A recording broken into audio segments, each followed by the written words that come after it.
Hola amigos, bienvenidos a esta nueva edición de el podcast Zombies Hablando. En esta ocasión, nuevamente estoy con mi amigo, el experto en cine de terror, John Margulis. ¿Cómo estás, John? Bien, pues amigo, acá feliz nuevamente aquí de ayudarte en tu proyecto. Genial, ahora vamos a hablar de Fear Street, la trilogía de terror de Netflix basadas en los libros de R.L. Stine, que logró ser un proyecto bien ambicioso y muy lucrativo para Netflix, y además un buen tributo al cine de terror que tanto admiramos. Antes de proseguir, amigo John, por favor, permíteme hablar de mi libro, mi segunda novela, Nuestros Demonios, mi segunda novela que trata sobre un drama familiar con una historia de redención detrás a través de un montón de demonios, sangre, muerte y una familia corrompida en el satanismo. Más información en Siege Ediciones, la editorial que se encarga de publicar mi novela. Ahora, amigo mío, vamos a hablar de Fear Street. Ya, entonces vamos a comenzar ahora con esta trilogía, ¿no es cierto?, tan ambiciosa de Netflix, Fear Street, comenzando con la película Fear Street 1994.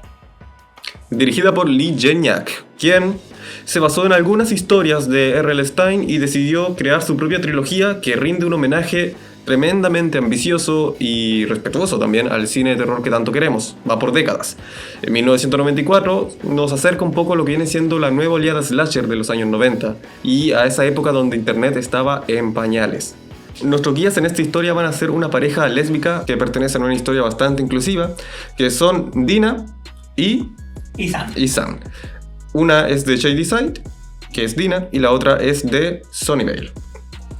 La historia en sí viene siendo una maldición que se cree que hay en estos dos pueblos, donde la gente de Shadyside cree que no puede surgir porque están con una maldición de la bruja que se llamaba Sarah Fear, exacto. Por eso en Shadyside hay más drogadicción adolescente, más asesinos también, porque algo que logra muy bien esta entrega, esta trilogía, es mezclar la brujería con el género slasher, ¿verdad? Exactamente, y hay que recordar que este pueblo de Shadyside ha tenido una maldición por mucho tiempo, entonces donde han salido muchos asesinos en serie. Y ahí es donde nos queremos detener un poco, porque lo que hizo bien esta película es presentarnos el diseño de cada asesino, es muy peculiar. ¿Cuál fue tu favorito, amigo Jan? A mí el asesino que más me gustó fue el que tenía el hacha. Tenía el hacha con esa como representante de la cabeza, sí. ¿Recuerda mucho al Jason de la segunda película? Exactamente. Sí. No, fue uno de los más, por decirlo así, que rindió un tributo al cine de terror slasher ochentero.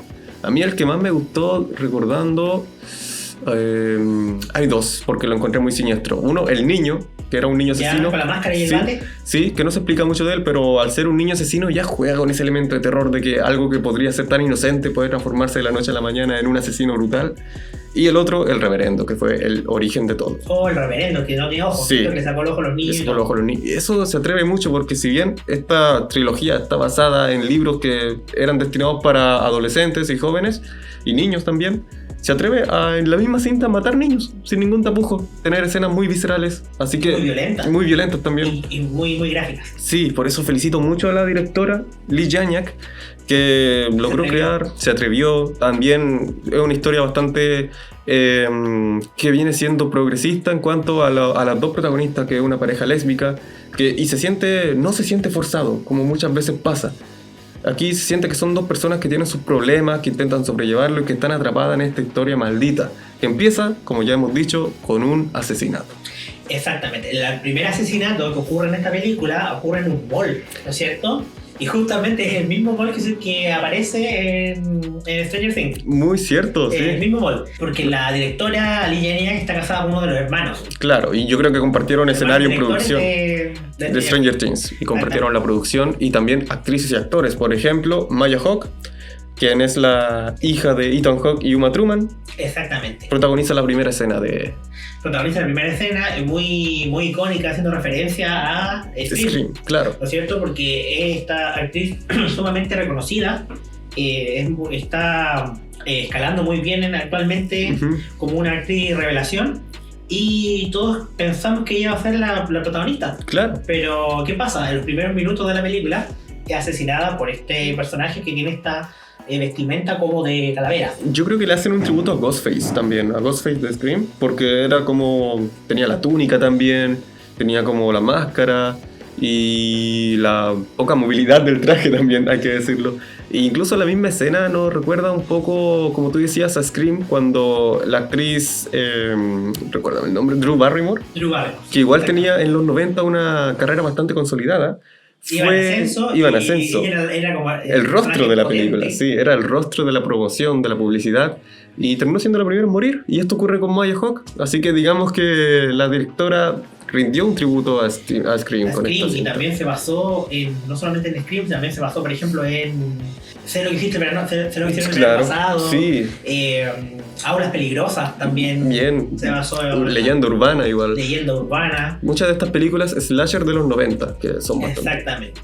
También quiero mencionar a uno que posiblemente fue nuestro personaje favorito, que se llama, el actor, al menos se llama Benjamin Flores Jr., quien interpreta al hermano de Dina y que viene siendo este fanático del internet en los años 90, donde... Como gordito nerd que estaba ahí chateando con la reina de la oscuridad. Claro, más tarde hay una revelación sobre eso.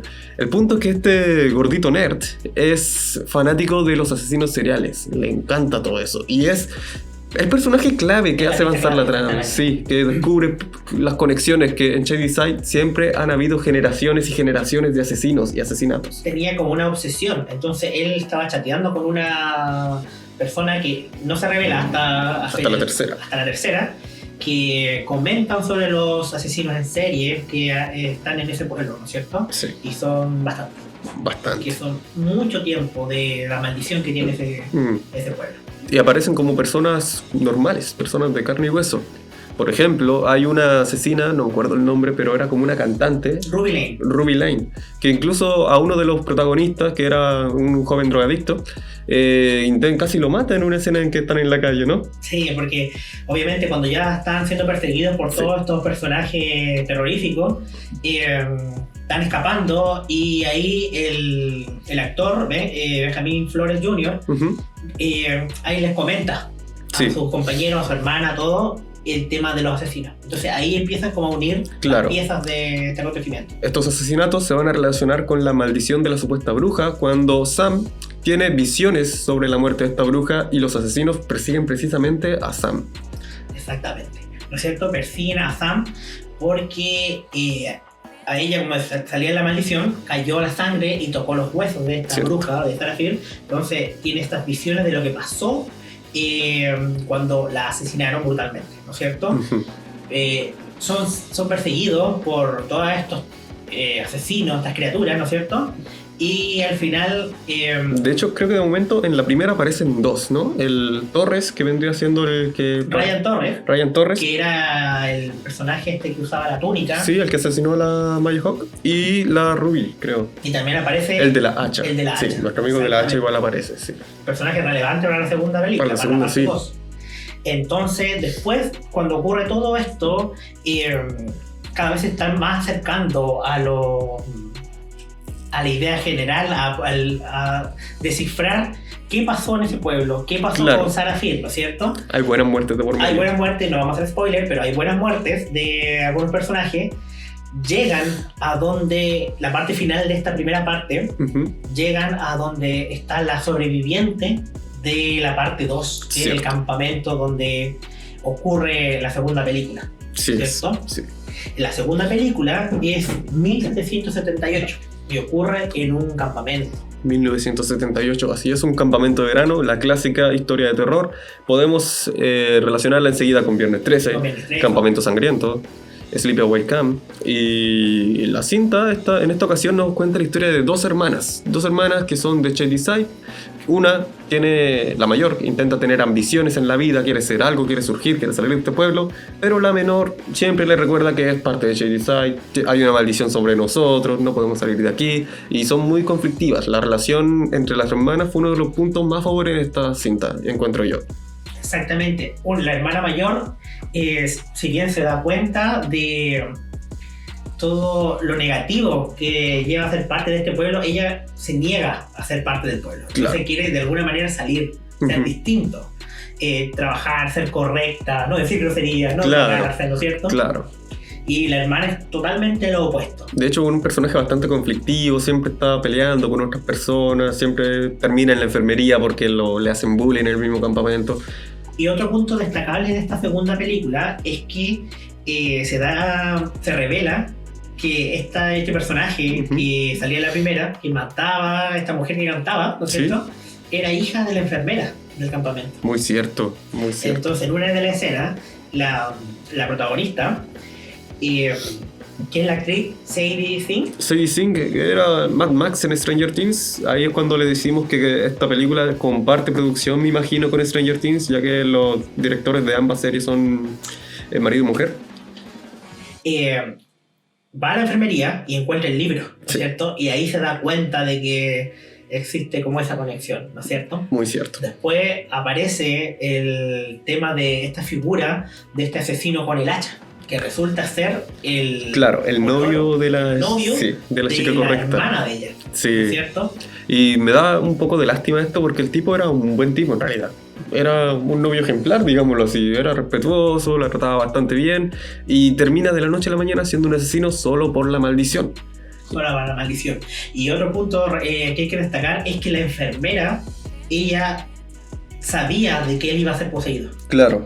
Entonces nosotros podemos imaginarnos que ella sí encontró el círculo, ella sí encontró las piedras con los nombres de los asesinos. Claro. Porque hay que recordar que cada asesino de ese pueblo está anotado en una piedra. Sí, cada vez que aparece un nuevo asesino, su nombre aparece en esa piedra. Entonces, lo que se da a entender es que la enfermera encontró ese vínculo. Entonces, por eso quiso asesinarla. Así es. Pero al final quedó como una loca.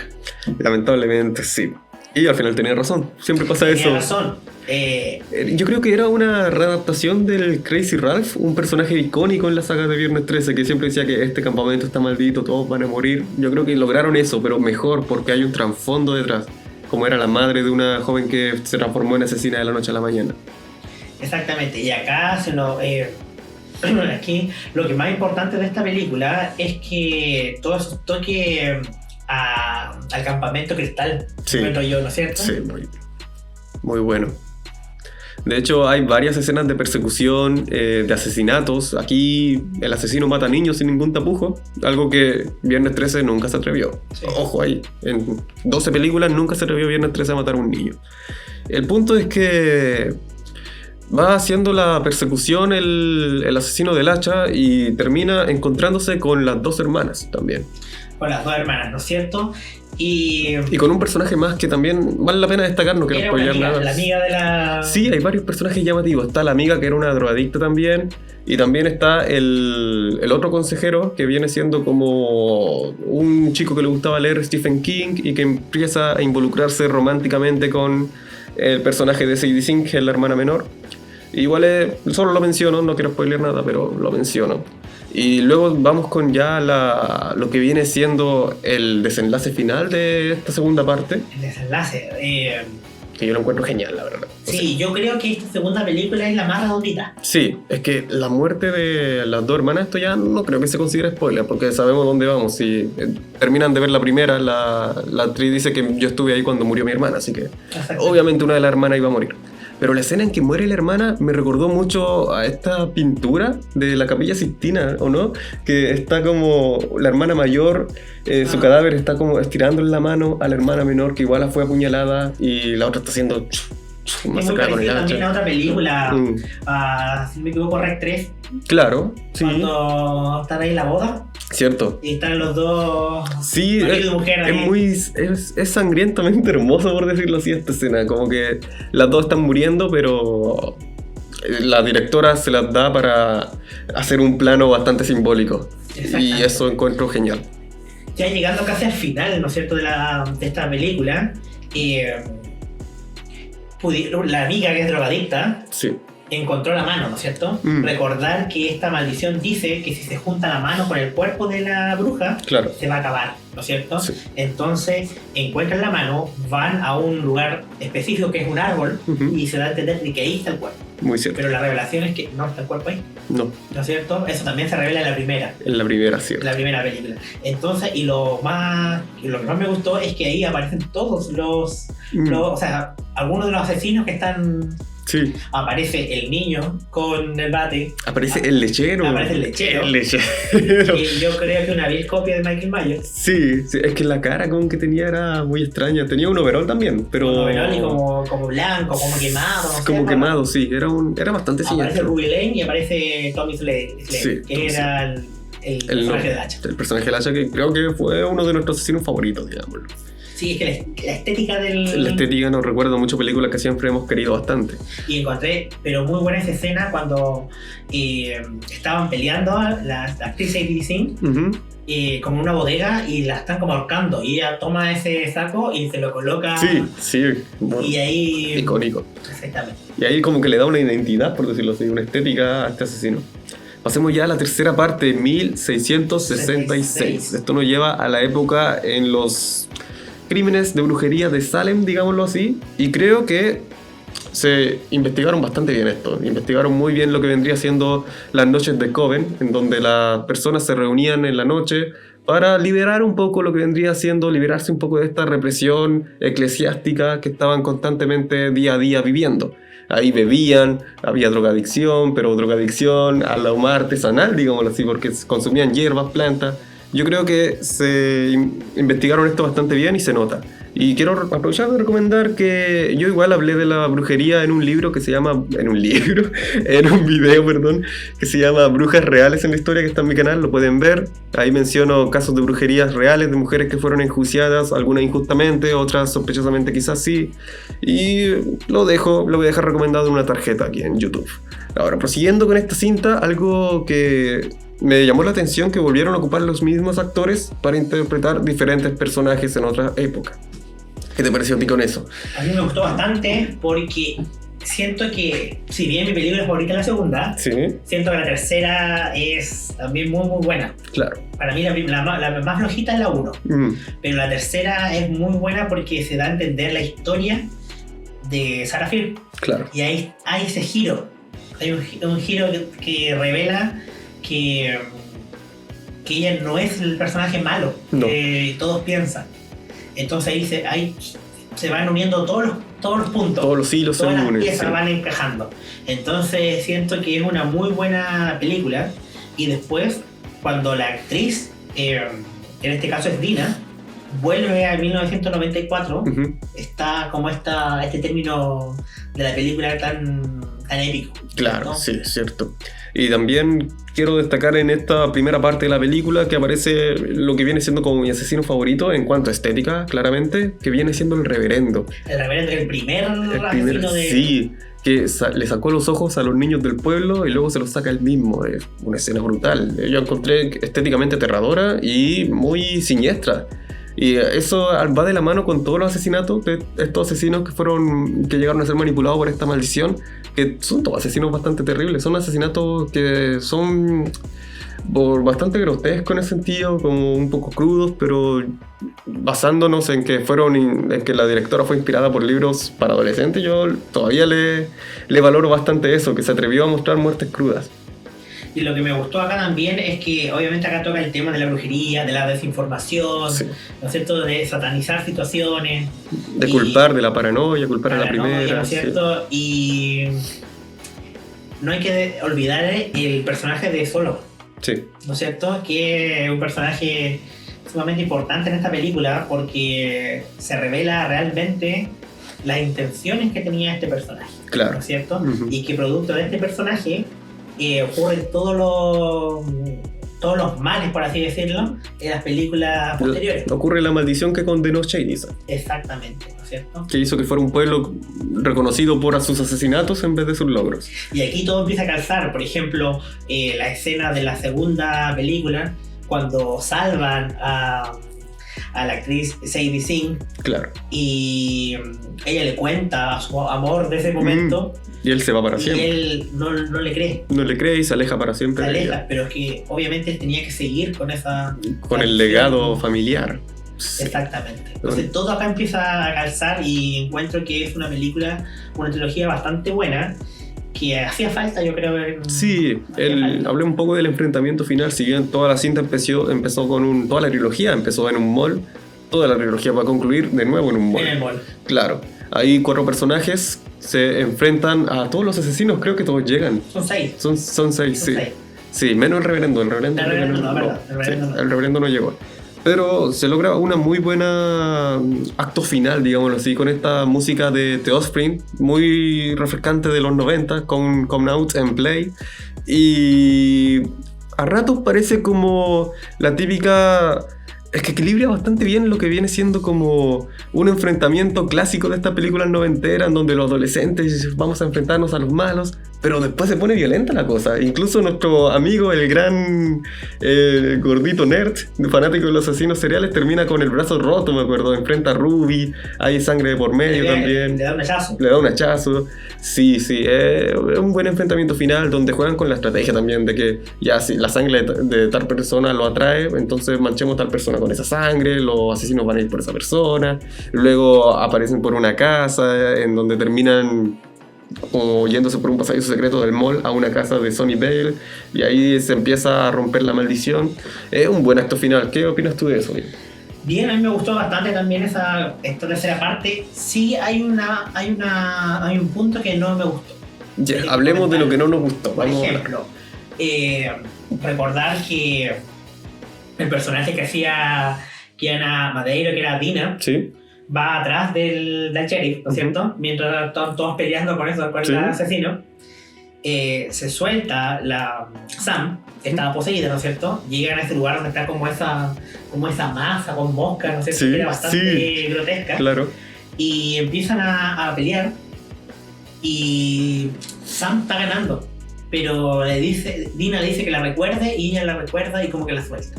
Claro. Sentí que no me gustó. Fue una resolución muy predecible, quizás, muy forzada también. Lo que no me gustó a mí es que se habla mucho de que esta familia y toda su descendencia pactaba con un diablo, pero nunca se ve el diseño de este diablo. Quizás me habría gustado.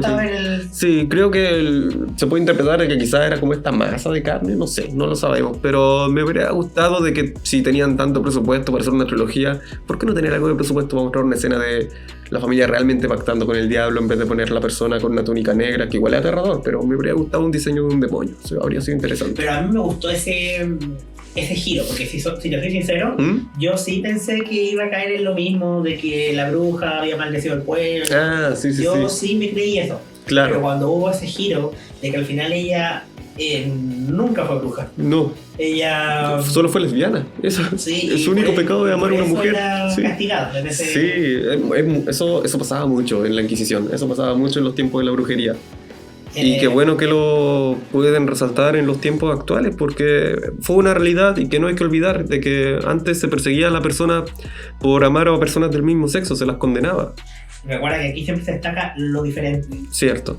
Exactamente. Y si bien ese punto no me gustó, creo que la trilogía es bastante redondita, bastante buena. Si bien la primera parte es la más flojita, pero hay que entender porque están presentando los personajes. Están sentando las bases. Presentando las bases de la historia. Y eso. Pero generalmente encuentro que es una muy buena trilogía, muy buen trabajo de la directora también. Sí, y todo el equipo detrás también. Y todo el equipo, si bien otra plataforma de streaming, no recuerdo si era Disney o otra, quería comprarla. Creo que era Disney. Y la hubiese suavizado bastante. No hubiese sido lo mismo. Hubiera sido horrible. Así que igual, que bueno que Netflix la compró, se atrevió, y creo que hicieron un muy buen trabajo con Fear Street. Sí, bueno. También lo creo. Me sumo tus palabras. Y lo bueno es que el final quedó abierto. ¿Cierto? Quedó abierto porque al final alguien recoge el libro. Recoge ese libro. Entonces, no sé si va a continuar esa misma historia o van a continuar la historia con los personajes que faltaron, por ejemplo el lechero, el niño de la sabes máscara. Que antes del desenlace final y de darnos cuenta de que todos eran asesinos, eran personas normales, manipuladas por una maldición, yo creo que habría sido bueno presentarnos... yo creo que eso arruinó la posibilidad en realidad de presentarnos spin-off, por decirlo así, de cada asesino. Porque si sabemos que todo es parte de un plan maestro, de una maldición, de una familia, son marionetas simplemente, no son asesinos que vale la pena ver su historia, siento yo. Eso es lo único que no me gustó quizás, pero que era parte de todo el argumento de la trilogía. Quizás arruinó la posibilidad de un spin-off de cada asesino, pero sí sentó las bases para una próxima trilogía quizás de la persona, que no sabemos quién es, que agarró ese libro. Y con eso queremos terminar, amigo mío, esta podcast hablando de Fear Street, una muy buena trilogía que recomendamos, muy actual, muy refrescante, nos recuerda tantas películas que nos gustaron en este cine de terror. Exactamente, y es recomendable que la vean porque tiene tintes de cada época, ¿no es cierto? Cierto. De cada película, de cada asesino. Sobre todo para mí me gustó más la segunda. Claro, la Fear Street 1994 ya dijimos que era de slasher noventeros. La Fear Street 1978, Sí, 1978, sí, era slasher ochenteros. Y la otra, 1966, viene siendo esta película que surgieron del boom del terror satánico, cuando los crímenes de Charles Manson, cuando también la fundación de la iglesia Satán de Anton LaVey, todo esto fue nutriendo el cine de terror de la época de los años 70, y pronto voy a sacar un video hablando de este tipo de películas, recomendaciones de escritor zombie.